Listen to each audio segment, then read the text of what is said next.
El Señor esté con ustedes. y con tu espíritu. Proclamación de la buena nueva de nuestro Señor Jesucristo, según San Mateo. Gloria a ti, Señor. En aquel tiempo, Jesús subió a una barca junto con sus discípulos. De pronto se levantó en el mar una tempestad tan fuerte que las olas cubrían la barca, pero él estaba dormido. Los discípulos lo despertaron diciéndole: Señor, sálvanos, que perecemos. Él les respondió: ¿Por qué tienen miedo, hombres de poca fe? Entonces se levantó, dio una orden terminante a los vientos y al mar, y sobrevino una gran calma. Y aquellos hombres maravillados decían: ¿Quién es este, a quien hasta los vientos y el mar obedecen? Palabra del Señor. Gloria a ti, Señor Jesús. Por la lectura del Santo Evangelio, sean perdonados nuestros pecados. A ver, sentados brevemente. Hay un planteamiento muy interesante que hay que aprender a descubrir, y es la oración de intercesión. ¿Cómo puede ser efectiva mi oración de intercesión?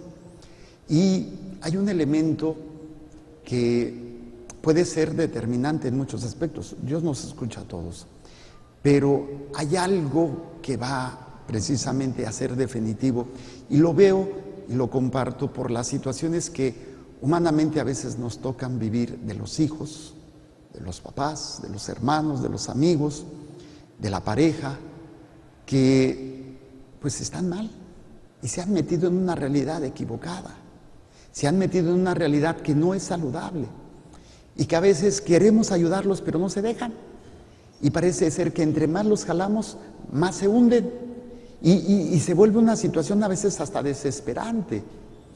Entonces la clave nos lo presenta la primera lectura del día de hoy, si pusimos atención.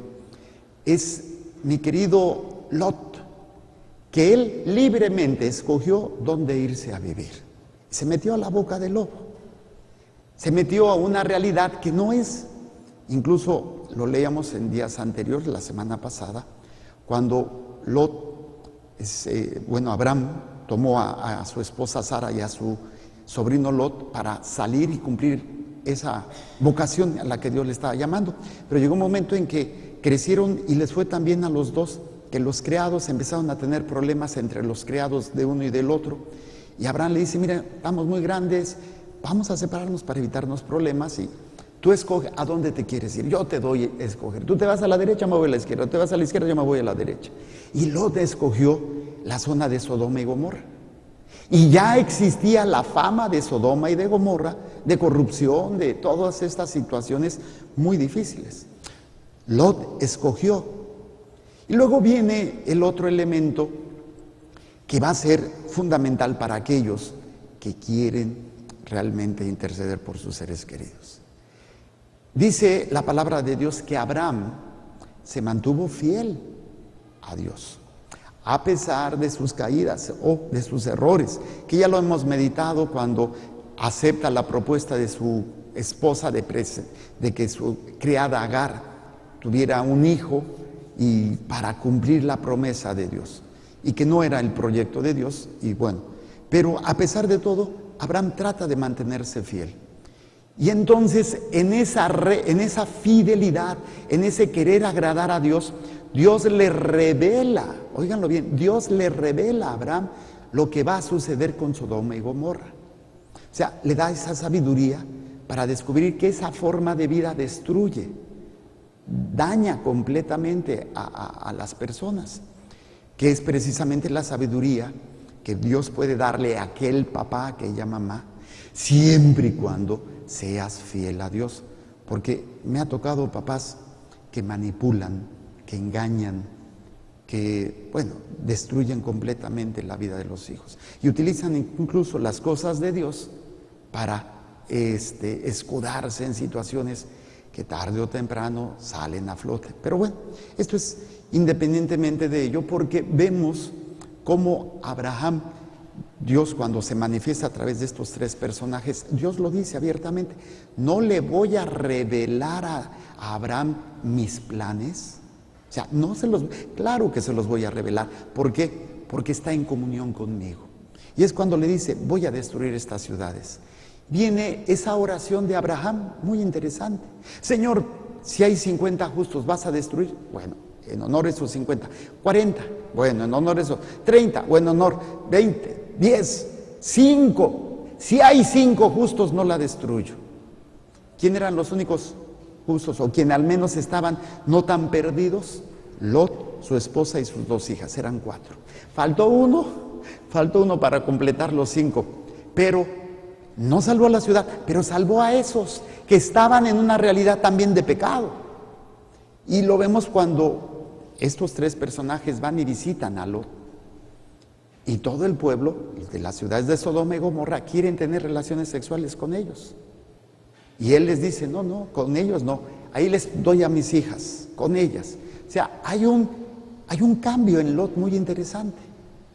Lot pone como prioridad en ese momento, antes de que se dé la manifestación de la destrucción, Lot logra poner primero a Dios que incluso a su propia familia, a sus propias hijas. Y esto gracias a la oración de Abraham, que va a llevar a que esto se dé en esa salvación de Lot, su esposa y sus hijas. ¿De dónde viene todo esto? De la última parte de la primera lectura, cuando dice, así cuando el Señor destruyó las ciudades del valle y arrasó las ciudades en las que Lot había vivido, se acordó de Abraham y libró a Lot de la catástrofe. Entonces Dios se acordó de Abraham, o sea, de esa fidelidad, de ese tratar de estar agradando a Dios. Gracias a esa fidelidad, la oración de Abraham no lo vio, Abraham no se dio cuenta de que Lot había sido salvado, porque más adelante dice, Abraham se levantó de mañana y se dirigió al sitio donde había estado con el Señor, miró en dirección de Sodoma y Gomorra, toda la extensión del valle, y vio una gran humareda que salía del suelo como el humo de un horno. Sabía Abraham lo que había pasado. Simplemente él intercedió. Lo que le sirvió a Abraham para ayudar a su sobrino fue permanecer fiel. Y esa frase a mí me encanta. Dios se acordó de Abraham. Dios se va a acordar de ti si tú te permaneces fiel. No quiere decir que no peques. Tampoco es justificación, pero pecas, te levantas, te confiesas y le echas, tratas de mantenerte en esa fidelidad, y ahí es donde Dios se va a acordar. Imagínense que digan, me acuerdo de Gaby, su fidelidad, me acuerdo de Scarlett, su fidelidad, de Teresita, me acuerdo de Chuyita, todo lo que ella hacía. Y esto alcanza para bendecir y salvar a nuestros seres queridos. La salvación que viene a través de esa fidelidad, esa confianza que debo de tener. Si yo soy fiel a Dios, Dios cumple su promesa. Dios cuida a tus seres queridos. Pero aquí lo curioso es que Abraham ni lo vio, ni tampoco Dios le dijo. Fíjense, quedó en esa incertidumbre. Si encuentro a 5 justos, no la voy a destruir. Y Dios no le dijo, voy a salvar a tu sobrino. Ni Abraham le dijo, es que no. Y Abraham confió, simplemente.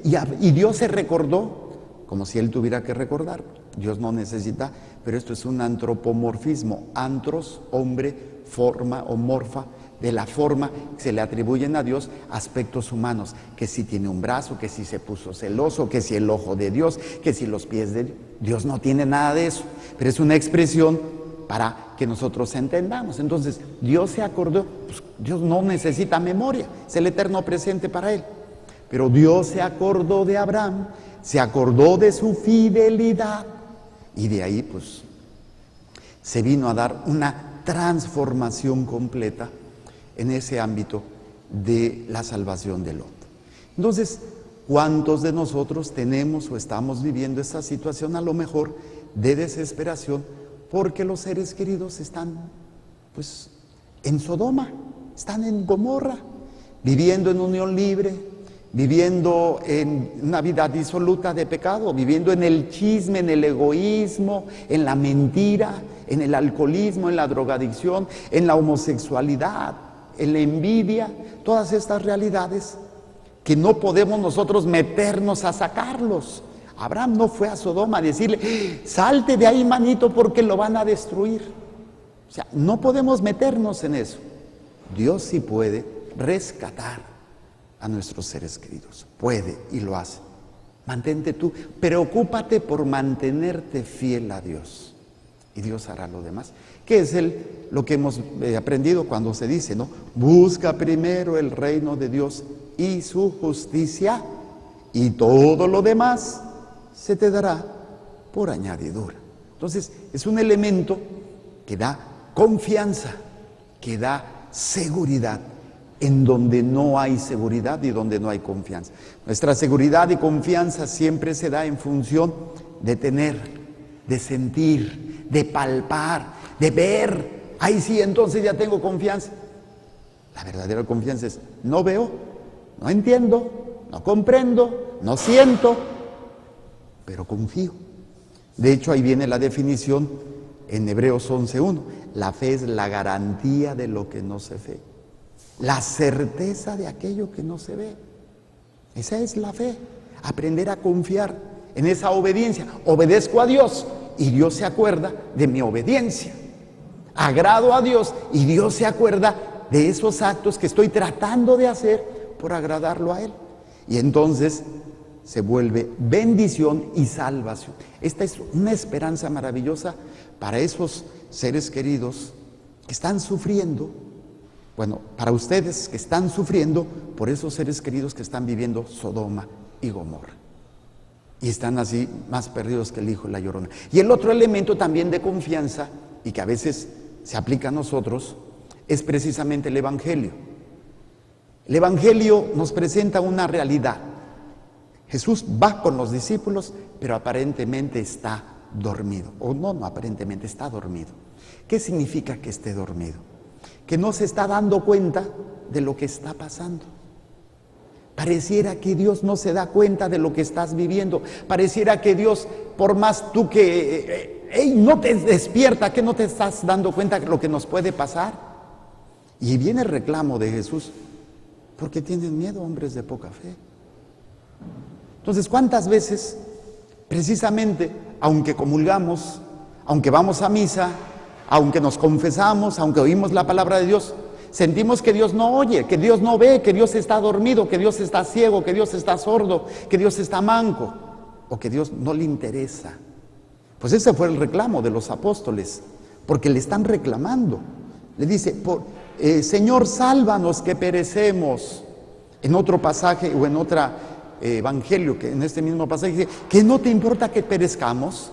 Como diciendo, oye, qué gacho, pues no que nos amas, no que somos tus hijos, no que estás siempre con nosotros. Y ahí es precisamente aprender que Dios, aunque tú veas que o sientas que Dios está dormido, porque estás padeciendo, porque estás sufriendo, porque estás siendo víctima de una injusticia, a veces de tu propia familia, de tus compañeros de trabajo, porque estás siendo calumniado con una mentira y todo se te está poniendo en contra. Hombre de poca fe, o sea, hombre de poca obediencia, de poca confianza. Ese es el recordatorio a nosotros de mantenernos fieles a Dios, tratar de agradar a Dios. Esto es un entrenamiento para los apóstoles, porque teniendo físicamente a Jesús, no tienen fe. Y después cuando Jesús desaparezca, porque subió, ya no lo ven, ya no lo sienten, y aprenden a tener fe en Jesús, que los va a acompañar en los momentos difíciles, aunque aparentemente Jesús está callado y no está hablando. Esto lo veíamos ayer en la solemnidad de San Pedro y San Pablo, y yo trataba de hacerlo con esa pregunta. Cuando Jesús pregunta, ¿quién dicen la gente que es el Hijo del Hombre? ¿Quién dicen ustedes que soy yo? Y veíamos que Jesús es la respuesta, no que yo quiero, a lo que estoy viviendo. La respuesta de lo que Dios quiere que yo haga a la realidad que estoy viviendo. A veces el Señor quiere que salga del problema, como lo veíamos ayer con Pedro, que estuvo en la cárcel, y el ángel del Señor lo sacó literalmente y pasó por varios soldados hasta ser liberado. Y en la segunda lectura veíamos cómo Pablo ya estaba hablando de su muerte, de su sacrificio, de su martirio, y Dios no lo sacó de ahí. Entonces, ¿quién es Dios para mí? Es la respuesta que yo tengo que dar en la realidad que me toca vivir. A veces Él pide que me salga y Él quiere y me da todo para salirme de ese sufrimiento, y otras veces me permite estar en el sufrimiento, me permite estar padeciendo. Entonces dices, oye, ¿cómo es posible? Sí. ¿Quién es Dios para mí? ¿Confías en Dios? Si no, pues estamos a tiempo. La fe viene porque Dios habla. La fe viene porque tú, de lo que Dios habla, tú escuchas. Y la fe viene de lo que tú hablas, de lo que Dios habla y tú escuchas, tú obedeces. Y esto puede ser una transformación increíble para nuestra vida de fe. Por eso los invito a que estos dos aspectos que se unen, ¿no? Que al final de cuentas es esa confianza. La intercesión tiene poder cuando yo trato y lucho por mantenerme fiel a Dios, por ser agradable a Dios, para que se acuerde de mí. Y cuando a veces ya no se trata de otros, sino de mí, porque estoy en la barca, la tormenta que están los discípulos representa el caos, representa todo lo que no puedes controlar, representa esa enfermedad, representa ese problema familiar, representa esa soledad, esa tristeza, esa injusticia. Y parece que pues Dios no se da cuenta. ¿Qué no te das cuenta de lo que estoy pasando? Hombre de poca fe, ahí estoy yo contigo. Aprende a confiar. Y confiar no significa que va a darse lo que tú quieres. Confiar significa que tú sabes que lo que venga, yo estoy contigo. Y te voy a dar lo que sea necesario para que puedas caminar en medio de esa realidad que no es nada fácil ni nada agradable. Humildemente, presentemos pues a Dios nuestro Señor lo que hay en nuestros corazones, estas miserias que son muchas, confiando en que Dios está ahí presente, siempre.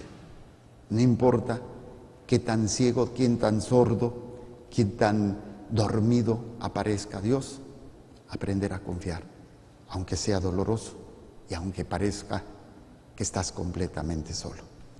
Presento el pan y el vino y las intenciones que hay en el corazón de cada uno de ustedes.